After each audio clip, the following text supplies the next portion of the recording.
warahmatullahi wabarakatuh. Kembali lagi dengan saya. Kita akan melanjutkan bahasan kita kali ini untuk yang ketiga dan yang terakhir ya, terkait penugasan mata kuliah sistem kadaster dan pertanahan.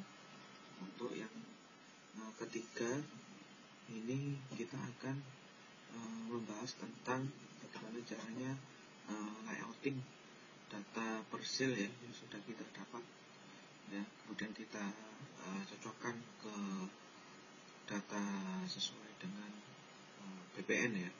Oke, ini pertama kita buka aplikasi ArcGIS nya, kemudian add data dengan cara pilih ya add data, kemudian pilih batas administrasi kelurahan yang sudah kita clipping tadi.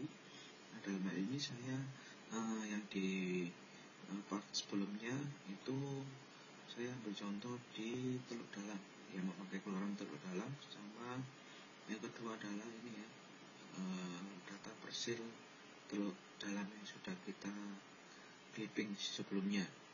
Oke, kalau sudah klik add, lalu akan muncul tampilan seperti ini ya.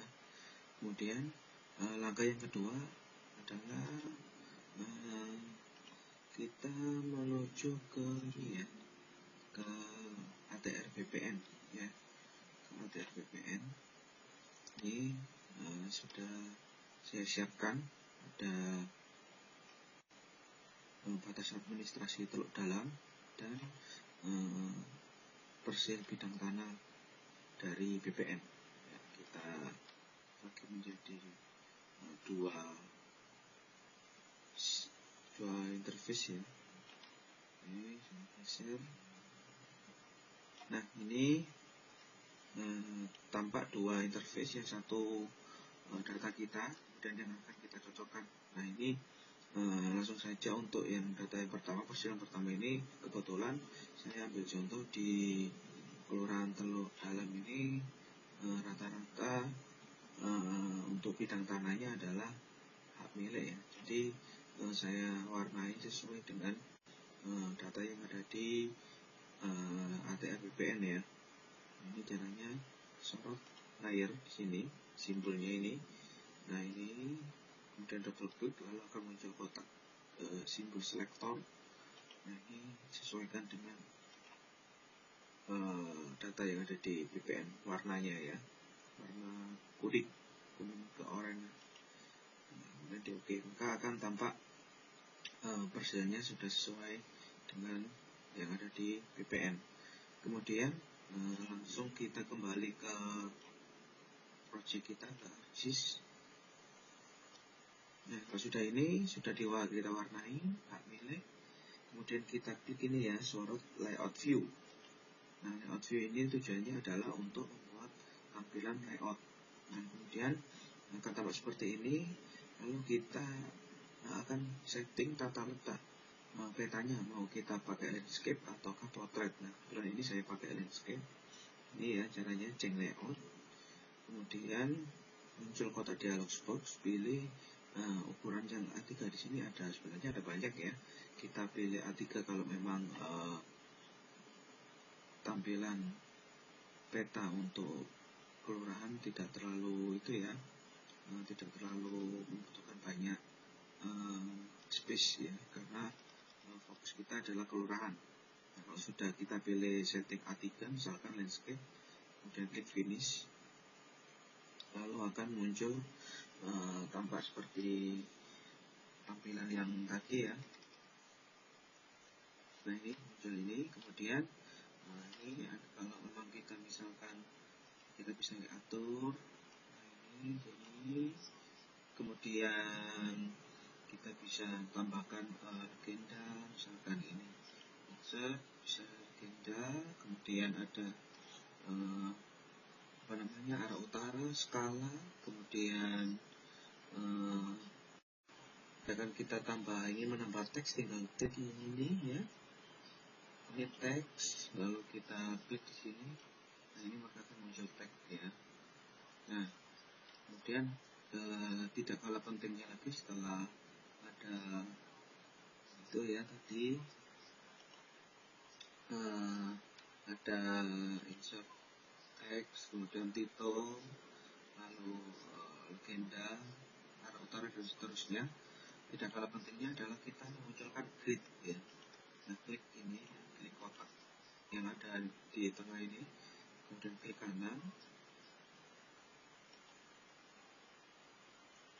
Nah, ini muncul ini, kita pilih properties ya. Kita pilih properties. Nah, properties ini akan muncul kotak dialog data frame properties. Pilih ini super grid. Nah, kemudian new grid. Nah, ini pilih ada graphical measure grid. Ya, bedanya apa? Kalau measure grid ini berdasarkan koordinat itu ya, geografis.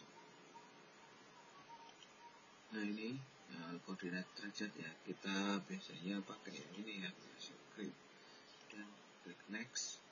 Nah, ini ada label only, ada tick mark. Nah, ini pilih yang ini aja ya, grid and label. Dan klik next lagi, nah, finish, lalu klik OK, maka akan muncul gridnya ini. Nah, itu ya. Nah, ini saya singkat. Kalau sudah kalian atur sedemikian rupa, di sini ada nama judulnya, kemudian logonya, lalu sumbernya, kemudian arah utara, legendanya, kemudian dibuat oleh siapa.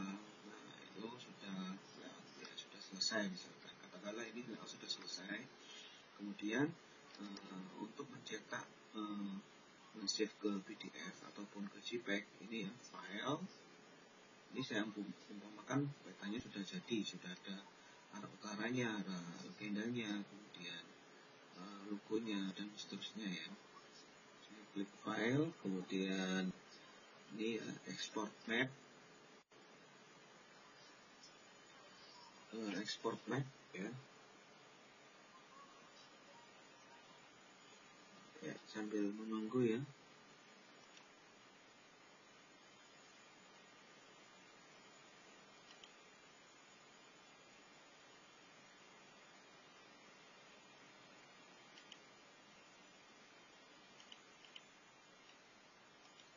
Nah, ini sudah muncul export map. Nah, ini kita beri nama filenya, misalkan peta itu ya, apa namanya, peta bidang tanah misalkan. Nah, ini resolusinya kita bisa mengaturnya berapa pikselnya. Kalau sudah, klik save. Nah, maka akan saya ulangi lagi ya, klik export map.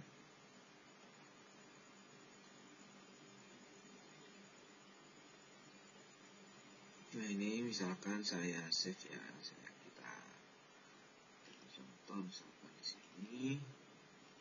Nah, ini peta bidang tanah.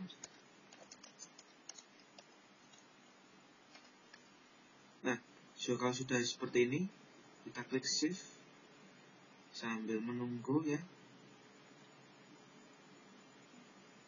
Masih proses untuk penyimpanannya.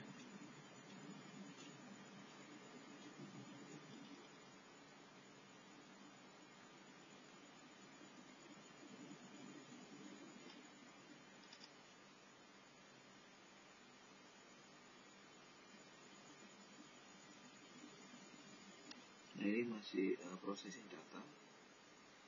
Kita sambil menunggu.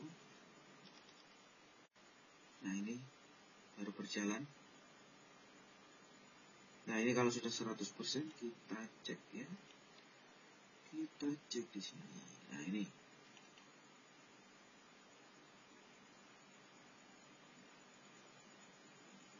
Coba kita buka.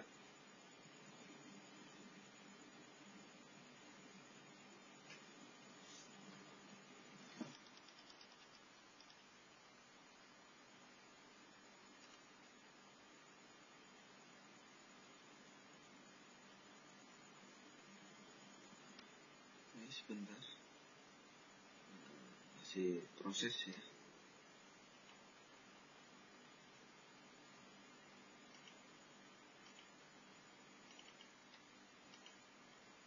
Nah ini eh, hasil dari ekspor peta bidang tanah ya, kita sudah selesai. Nah itu ya, jadi seperti itu tutorial untuk layouting hingga produksi peta sampai hasil akhirnya ya. Oke, sampai di sini dulu. Jadi berakhir pula serangkaian tutorial dari tugas kadaster dan pertanahan, pembuatan peta bidang tanah ya. Jadi mulai bagian 1 hingga ya, sampai yang terakhir bagian ketiga ya. Jadi kalau yang ada yang ingin ditanyakan nanti kita interaksi virtual ya. Oke, terima kasih. Itu dulu dari saya. Sekian.